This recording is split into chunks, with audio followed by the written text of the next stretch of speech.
Welcome to Miss Kali Vlog.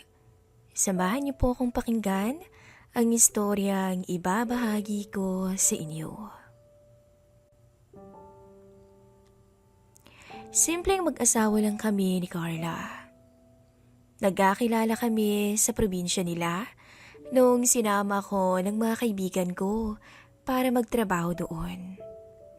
Meron silang maliit na tindahan kung saan ako umuutang at binabayaran ko kapag araw ng sweldo. Ganun kami nag-umpisang magkakilala. Ako nga pala si John Noah. Noah ang tawag sa akin ng mga nakakilala sa akin. High school graduate lamang ako. Hindi ako nakapagtapos ng pag-aaral dahil na rin sa kahirapan. Gusto ko sanang ipagpatuloy ang pag-aaral, kaya ako nagbalak mag-ipon para pangtustos sa pag-aaral ko. Pareho kami ng kapalaran ni Carla. Hindi na siya nag-college para mapag-aral naman nila ang mga kapatid niya. Dahil na rin sa araw-araw na magkausap kami, ay nahulog ang loob namin sa isa't isa. Naging magkasintahan kami. Nabuntis ko siya at nagsama kami. Masaya ang naging pagsasama namin. Sa probinsya na nila kami nanirahan at nagkaroon naman kami ng pagkakakitaan.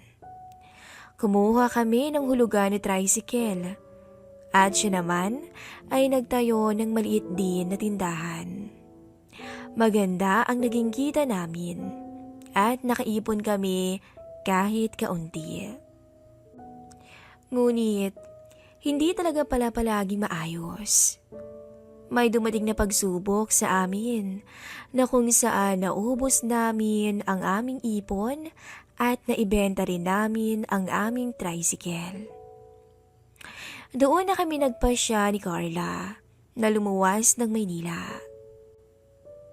Inalok ako ng aking tito na magtrabaho sa kumpanya nila sa monumento at pinatirapan niya kami sa bahay niya sa Montalban. Medyo malayo ang inuuwian ko noon at mahal ang pamasahe, kaya bumili kami ng lumang bike para magamit ko. Naiiwan lang si Carla sa bahay, kasama ang anak namin. Medyo boring daw kapag wala ako, dahil wala siyang nakakausap.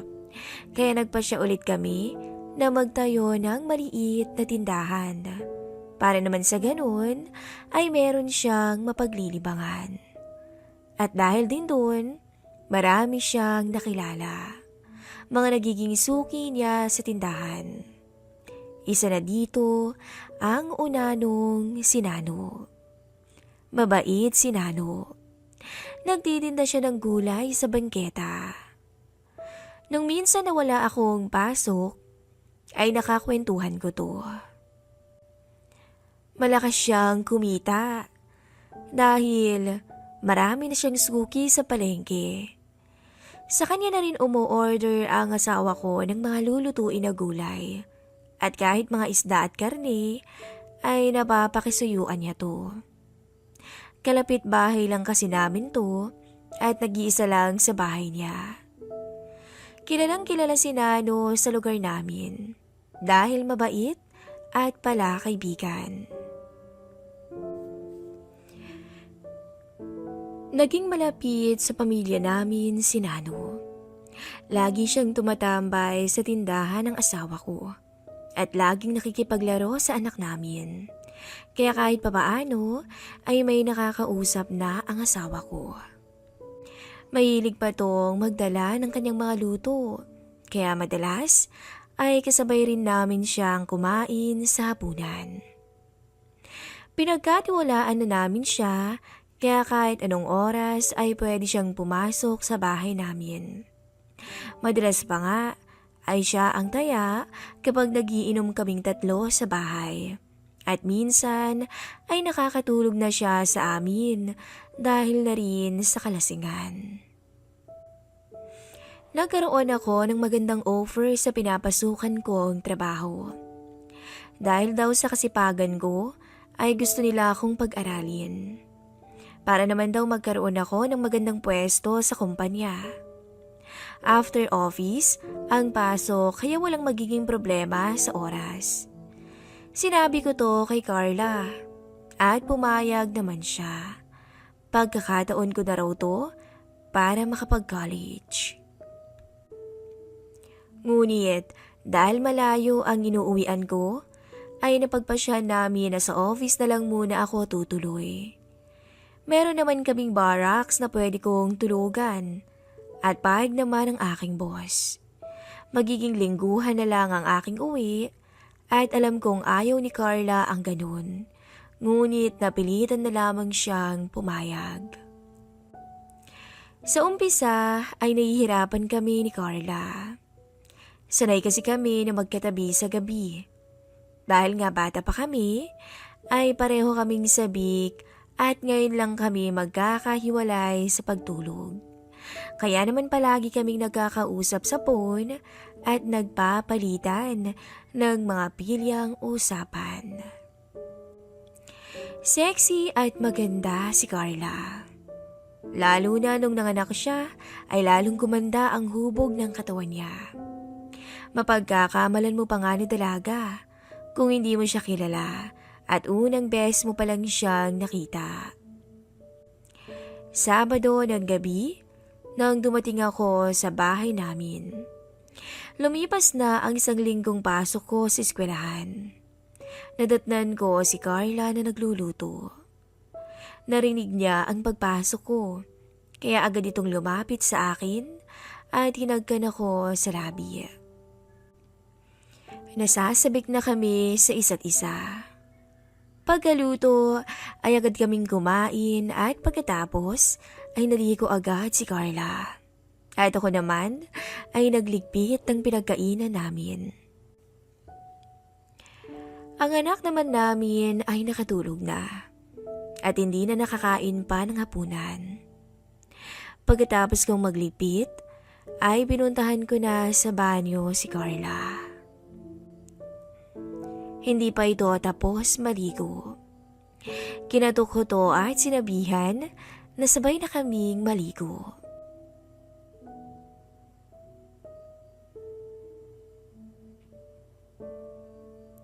Binuksan niya ang pinto at napagmasdan ko ang tinatagong ganda ng asawa ko. Nilapitan ko siya at hinalikan.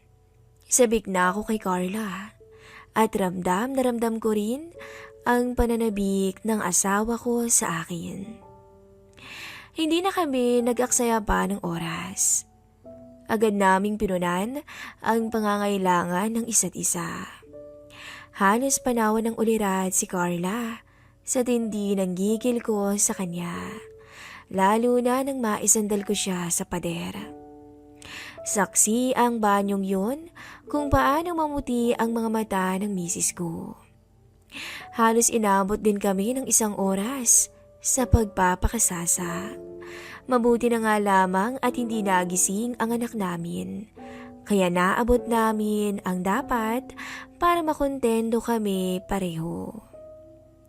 Hindi naman ako nababahala na mabuntis siya dahil maingat pa rin kami. Napag-usapan namin na kapag maganda na ang kita namin ay tsaka na namin babalakin na magka-baby ulit. Tinuloy na namin ang paliligo. Pagkatapos ay muli naming pinagbigyan ng isa't isa sa kwarto. Pinawi namin ang 1 linggo na hindi kami nagkita. Para kaming bagong kasal. Maraming beses pa naming tinugunan ang uhaw namin at masayang-masaya kami nung gabing yun. Pagkatapos namin ay nagkwentuhan muna kami. Hindi kami natulog. Kinuwento ko sa kanya kung ano ang nangyari sa pag-aaral ko ng 1 linggo. At siya naman ay kung ano ang ginawa niya sa bahay ng 1 linggo. Meron siyang naikwento sa akin. Nangyari ng Huwebes ng gabi. Ito yung araw na nagkausap kami sa phone. Pagkatapos daw kasi naming mag-usap, ay napagpasyahan niya na maligo. Malapit na raw siyang matapos nang biglang may kumatok. Binilisan raw niya ang paliligo. Nakatabis lang daw siya ng tuwalya. Pagbukas niya ng pinto, ay nakita niya si Nano na maraming dalang gulay. Pinapasok niya raw to at kinuha niya agad ang mga dala. Saan galing ang mga to? Ang dami mong dalang gulay. Mga parinda ko yan. Bakit mo binibigay sa amin? Tanong ng asawa ko. Nanalo ko ng malaki sa sugal. Imbis na perang ibabalato ko, yung mga paninda kong gulay na lang. Inilagay ni Carla ang mga gulay sa refrigerator na pinahiram din sa amin ni Nano. At dahil marami ang dalang gulay ni Nano, ay inayos muna ni Carla ang pagkakalagay nito, kaya natagalan siya. Pagkatapos, ay bumalik kung nasaan si Nano. Nakita niya raw si Nano na parang hindi mapakali at parang kinakabahan. Nagpaalam daw ito na uuwi na. Tsaka lang naalala ni Carla na nakatapis nga lang pala siya at walang suot na panloob. Yumuko pa naman daw siya nung inaayos niya yung mga gulay. At dahil unano nga si Nano, ay marahil nakita nito ang hindi dapat. Kaya daw siguro parang kinakabahan at sa tingin daw niya ay sobrang natakam si Nano. Nagbihis agad daw siya ngunit parang nakaramdam na naman daw siya ng excitement kaya tumawag siya sa akin ulit. Naalala ko yun. Kaya pala tumawag ka na naman sa akin. Wika ko. Hindi ko kasi malaman kung bakit bigla akong nakaramdam ng excitement nun. Kaya tinawagin ulit kita. Ibig bang sabihin nun, nagustuhan mo na nakitaan ka ni Nano? Hindi ko alam. Pero nadala ka nun, di ba? Magagalit ka ba kung, yun nga, hindi ko naman sinasadya yun eh. Napaisip ako. Niyakap ko si Carla. Huwag ka nang mag-alala. Alam ko naman na hindi mo sinasadya. Siguro nagkataon lang na wala ako kaya walang makapawi ng nararamdaman mong uhaw bilang babae. At nagkataon lang na nakitaan ka ni Nano. Paano na yun? Nakita na niya. Nag-isip ulit ako bago sumagot. Hindi rin naman sinasadya ni Nano yun. Lalaki din siya at normal lang siguro na mapatingin siya sa isang maganda at masarap na tanawin. Mabait naman sa atin si Nano eh. Kahit hindi niya tayo kaano-ano, di ba? Kaya lang, parang nahihiya akong humarap sa kanya. Baka pag nakita niya ako, nai-imagine na niya. Nagkita na ba kayo ulit buhat yung nangyari? Hindi pa nga. Hindi na nga siya pumunta buhat noon. Siguro nahihiya na rin sa'yo. Alam niya siguro na alam mo. Ano bang gagawin natin? Kakausapin ba natin siya tungkol doon? Huwag na. Lalo lang yun mapapahiya eh. Kunyari na lang walang nangyari. Pumayag si Carla sa sinabi ko at natulog na kami. Kinabukasan ay naging abala ako sa pag-aayos sa bahay. Naglinis ako at nagkumpuni ng mga sirang gamit. Naging abala ako maghapon. Nanibago ako kasi madalas tumatambay si Nano sa bahay at nakikipagkwentuhan sa amin. Pero hindi siya nagpakita nung araw na yun. Siguro nga ay nahihiya dahil sa nangyari. Napag-usapan ulit namin to ni Carla. Kaya sinabi ko sa kanya na kalimutan na talaga ang nangyari dahil mukhang malaki ang naging epekto noon kay Nano. Sinabi ko rin sa kanya na kapag nakita niya to, ay siya na ang unang bumati. Pumayag naman si Carla sa sinabi ko. Araw na naman ang pag-alis ko at 1 linggo na naman kaming hindi magkikita ng asawa ko. Magtatrabaho ako sa umaga at mag-aaral sa gabi. Kailangan ko magsikap para sa pamilya ko. Tuwing gabi ay magkausap kami ni Carla. Nasabi na rin niya sa akin na nagkita na sila ni Nano. Siya raw ang unang bumati dito na parang walang nangyari. Binati din daw siya nito at nakipagkwentuhan. Sa una ay naiilang daw siya, pero dahil mabait naman talaga si Nano ay nawala na rin yun sa isipan niya. Kinukumusta nga raw ako nito at sinabi daw niya na hinihintay ko siya nung linggo, ngunit hindi ito nagpakita. Nagpunta raw si Nano sa kapatid niya sa Bulacan at nagdala ng pera doon kaya nawala ito saglit. Naging normal na ulit ang lahat. Pumapasyal na ulit si Nano sa bahay. Pero minsan daw ay napapansin ni Carla na parang napapatitig sa kanya si Nano. At minsan ay nakikita niya na nakatingin to sa katawan niya. Binabaliwala na lang daw niya yun pero parang nakakaramdam daw siya ng hindi niya maintindihan. Naiisip mo ba na ini-imagine ka ni Nano? Parang ganun nga. Gusto mo naman? Hindi ko alam eh. Paano kung ganun na nga? Napaisip ako sa sinabi ng asawa ko. Pero hindi ako nagalit. Parang may naramdaman akong kakaiba. Baka pinagpapantasyan ka na ni Nano. Sa tingin mo ba ginagawa niya sa akin yon? Sa tingin ko, oo.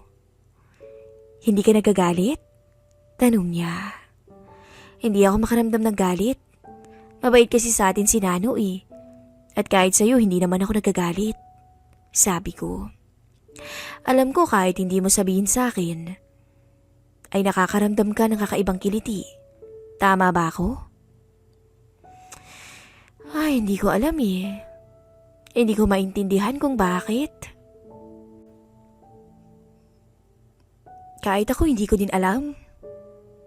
Hindi normal pero parang may side sa sarili ko na nagugustuhan ko. Parang ganun nararamdaman ko eh. Pareho tayo. Pag-uwi ko ulit ng Sabado ay nakita ko si Nano na nasa bahay. Nagkumustaan kami. Sabay-sabay kaming kumain ng hapunan. Nagyaya siyang uminom, ngunit tumanggi ako. Sinabi ko sa kanya na bukas na lang dahil wala kaming pasok ng Lunes, kaya pwede akong maglasing. Pumayag naman to, kaya pagkatapos kumain ay nagpaalam na umuwi na. Nagligpit lang kami ng pinagkainan ni Carla at sabay ulit kaming naligo. Nagkwentuhan kami habang nasa banyo at naliligo. Kumusta naman si Nano? Tinititigan ka pa rin ba? Tanong ko kay Carla. Oo, madalas. Kapag nandito siya. Tingin ko, madalas ka na nung iniisip eh. Siguro nga. Nung minsan, napansin ko yung short niya. May nakaumbok. Ano naramdaman mo? Nadala ka ba? Oo eh. Nasa kalagitnaan na kami noon. At pansin ko na parang biglang ginanahan si Carla. May papagawa ko sa'yo. Ano yun? Gusto kong itry mo na imaginein si Nano ngayon habang inaangkin kita. Anong ibig mong sabihin? Pumikit ka at isipin mo na si Nano yung nagpapakasasa sa'yo ngayon. Hindi na nagsalita si Carla at pumikit ka agad. Sinunggaban ko naman ang labi niya at wala nang sinayang na sandali. Sa kalagitnaan, nabanggit pa ni Carla ang pangalan ni Nano na lalong nagpadala sa amin. Nakailan pa kami ni Carla ng gabing yun. Nakikita ko na talagang ginaganahan si Carla habang iniisip si Nano. Napaisip ako bigla. Lalo na sigurong gaganahan ng misis ko kung si Nano na talaga ang nagpapakasawa sa kanya sa ibabaw ng kama. Habang nasa opisina ako ay iniisip ko kung paano ang gagawin ko para magawa ko ang plano ko. Napapansin ako ng boss ko na tahimik. Akala niya ay may problema ako. Tinawag niya ako at kinausap. Tinanong niya ako kung pera daw ba ang problema ko. Sinabi ko sa kanya na hindi. Wala naman akong problema. May mga plano lang talaga akong iniisip. Sinabi niya sa akin na kapag kailangan ko raw ng pera, ay magsabi lang daw ako. Tutulungan daw niya ako. Kinagabihan ay nag-chat sa akin si Carla. Sinabi ko sa kanya agad ang plano ko sa kanila ni Nano. May plano na pala ako sa inyo ni Nano. Ano yun? Yayayain ko siyang uminom sa linggo. Siguro naman hindi yun tatanggi. Hindi tayo iinom ng marami dahil hindi naman yun ang pakay natin. Sasabihin ko sa kanya na may sasabihin ka at mag-uusap kayo sa kwarto. Pagdating ko dyan sa Sabado, sasabihin ko kung anong gagawin mo. Okay. Sige. Excited ka na ba? Tanong ko. Oo naman.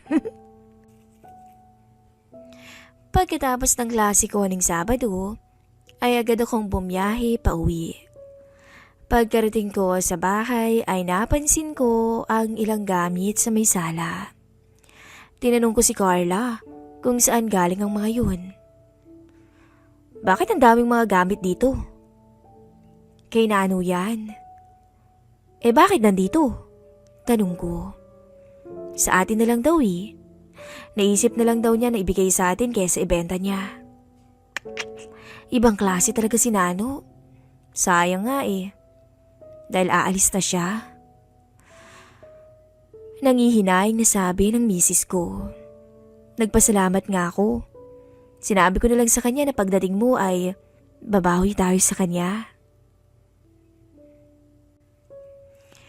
Alam kong ibig mong sabihin dyan. Nasabi ko. Totoo naman yung sinabi ko, diba? Kinabukasan ay pinuntahan ko si Nano. Nakita ko siya na nakaupo sa labas ng bahay niya at nagkakape. Pare, hindi ka yata nagtinda ngayon ah. Hindi na, buhat ng isang linggo. Hinabilin ko na yung mga gamit ko dun sa katabi kong pwesto. Sinabi ko na hindi na ako magtitinda at uuwi na ako ng probinsya. Ganun ba? Siya nga pala. Tara dun sa bahay mamaya ah. Magkwentuhan tayo ulit habang nagiinom. Huwag ka nang tumanggi. Total, naalis ka na rin naman eh. O sige, para naman maalis din yung lungkot ko. Pupunta ako dun mamaya. Okay, sige ah. Hintayin kita. Umuwi na ako. Sinabi ko kay Carla na pumayag na si Nano na makipag-inuman. Nagpunta ako sa palengke at bumili ng mga lulutuin. Pagbalik ko ay kinausap ko muna si Carla kung ano ang gagawin niya. Ito yung gagawin mo mamaya ha. Kapag malapit nang maubos yung isang bote na iniinom namin ni Nano, maligo ka na. Pagkatapos, dumiretso ka na sa kwarto. Magsuot ka ng maiksi. Yung pantulog mo na pink. Tapos, pag alam ko na okay ka na, sasabihin ko na kay Nano na may sasabihin ka sa kanya. Sasamahan ko siyang pumasok sa kwarto. Tapos iiwan ko kayo. Umupo ka sa gilid ng kama. Gagawa ako ng buta sa kwarto natin para makita ko kayo. Kapag nasa kwarto na kayo, sabihan mo siya na maupo malapit sa'yo. Tapos, ikwento mo sa kanya yung nangyari sa inyo na alam mong nakita niya na yan. Ikaw na bahala sa iba ha? Kaya mo na yan. Sige, ako nang bahala. Gumawa ako ng malit na siwang sa kabilang parte ng kwarto namin. Malit lang, eksakto lang para makita ko ang gagawin nila. Pagkatapos ay tinulungan ko na si Carla sa paglaluto. Dumating si Nano bandang 3:00 na ng hapon. May dalang lechon manok. Pulutan daw namin. Inihain na namin ni Carla ang pulutan at nagbukas na ako ng 1 litrong alak. Inumpisahan ko ang pagkukwento at nagpasalamat ako kay Nano sa mga binigay niya sa amin. Ako lang ang nagkukwento.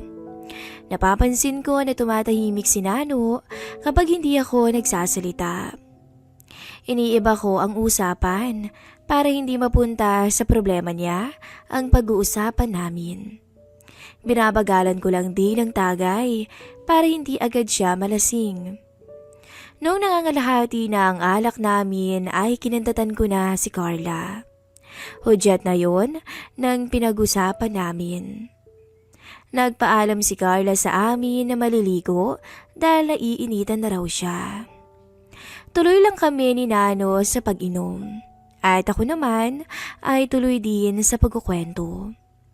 Maya-maya ay lumabas na si Carla sa banyo nang nakatapis ng tuwalya. Nakita ko na sinulyapan siya ni Nano.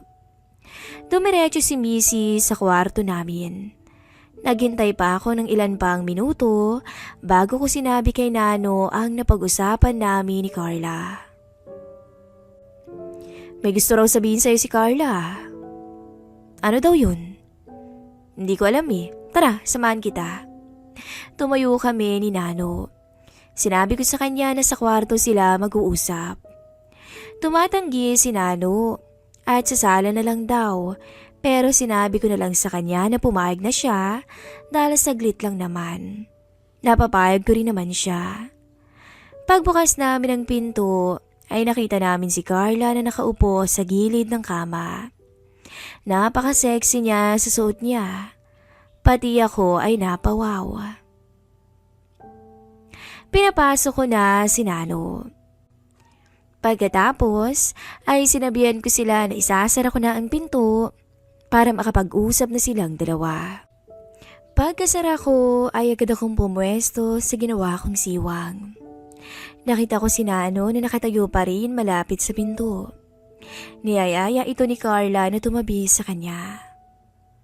Halika dito Nano sa tabi ko. Umupo ka dito. Lumapit naman si Nano ay tumabi sa misis ko. May gusto akong sabihin at itanong sa'yo. Ano yun Carla? Gusto kong maging tapat ka sa sagot mo ha? Oo naman. Kailan ka pa nagsimulang matakam sa akin? Nakita kong nagulat si Nano sa tanong na yun ni Carla. Sagutin mo ng totoo ha? Nagsimula yun nung nilalagay mo yung mga dala ko sa ref. Sabi ko na nga ba eh. Nakita mo nun no?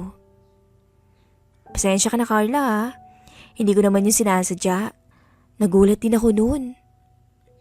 Inakbayan ni Carla si Nano. Okay lang yun. Nangyari na eh.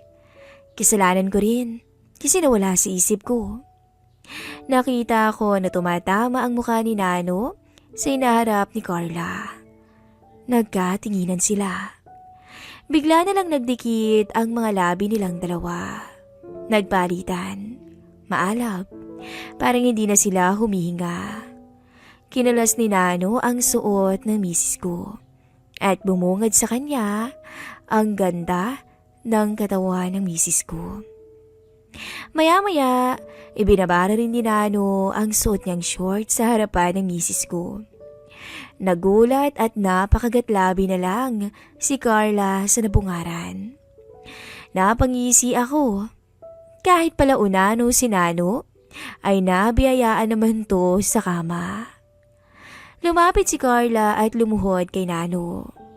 Ang kaninang malungkot na mukha ni Nano ay napalitan ng kakaibang kasiyahan.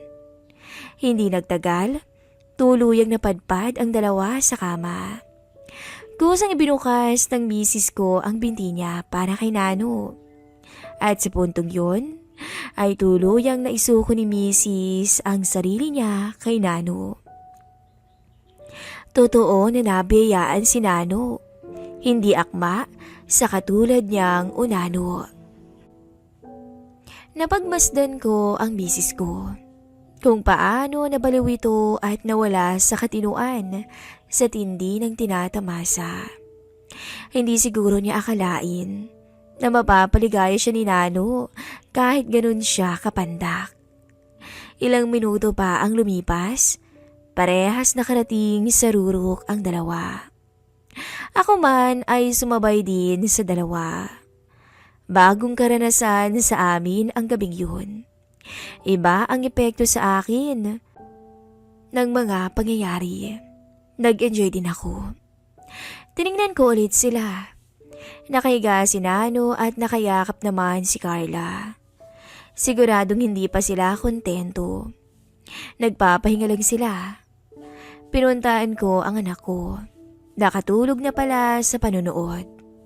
Kumuha ako ng panglatag at tabi na kaming natulog. Pagkagising ko ay may araw na. Bumangon ako at tinignan sila. Wala na si Nano sa tabi ni Carla. Baka umalis na. Maya-maya ay narinig kong bumukas ang pinto ng silid namin. Nakangiti si Carla paglabas niya. Ipagtitimpla daw niya muna ako ng kape bago siya maligo.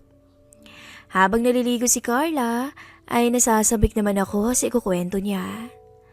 Nasaksihan ko naman ang nangyari, pero gusto ko pa rin na magkwento siya. Paglabas niya sa CR, ay agad siyang nagbihis at umupo sa mesa. Ako naman ang nagtimpla ng kape niya. Ano, okay ba? Akala ko ba tiningnan mo kami? Oh, hindi mo ba nakita kung nagustuhan ko? Nakita ko pero gusto ko pa rin manggaling sa'yo, no? Sobra. Hindi ko nga maipaliwanag. Nakatulog lang ako nung umalis siya. Totoo? Nakailan kayo? Hindi ko nga mabilang eh. Hindi ko alam. Basta ang alam ko, kakaiba siya. Kaya palang ganda-ganda ng ngiti mo ha? Maganda ang naging araw namin noon. Hinihintay ko si Nano na bumalik at makikipagkwentuhan sana ako, pero hindi siya bumalik. Sinabi ni Nano kay Carla na sa Martes na pala siya aalis. Hindi na raw niya sinasabi sa akin para daw pag umalis siya ay wala nang makakaalam pa. Ayaw niya raw kasi kaming makita habang umaalis siya dahil malulungkot siya. Iti-text na lang daw ako ni Nano. Pagpasok ko ng Lunes ay may pinagawa sa akin ng boss ko. Hindi ko naman trabaho, pero ang sabi niya ay pag-aralan ko na raw. Kaya naman naging busy ako ng buong araw. Pagkatapos ng klase ko ay tumawag ulit si Carla. Nagpunta daw doon si Nano. Nagpunta dito si Nano kanina lang. Sinabi niya sa akin na madaling araw daw siya aalis bukas para tahimik. Hindi pa siya nagte-text sa akin, sabi ko. Baka mamaya pa. Gusto ko pa naman sana siyang makakwentuhan tungkol sa nangyari sa inyo eh. Umisa pa ba kayo? Oo. Grabe, kakaiba pala talaga ang Unano na yun. Naging mabait at totoo siya sa atin. Kaya okay lang yung ginawa natin. Oo naman. At hindi naman ako nagsisisi dahil alam ko na napasaya ko rin siya. O sige, hintayin ko na lang na mag-text siya sa akin mamaya. Natapos ang pag-uusap namin ni Carla ng gabing yun. Bukas ay wala na si Nano. Mawawala na ang isang taong pinagkakatiwalaan ko. Pero sa isip ko na lang, ay may iniwan naman siya sa aming mag-asawa na isang experience na hindi namin makakalimutan. Naming tatlo, hindi namin makakalimutan ang tagpong yon. Hanggang dito na lang po ang ating story. Salamat sa mga nakinig.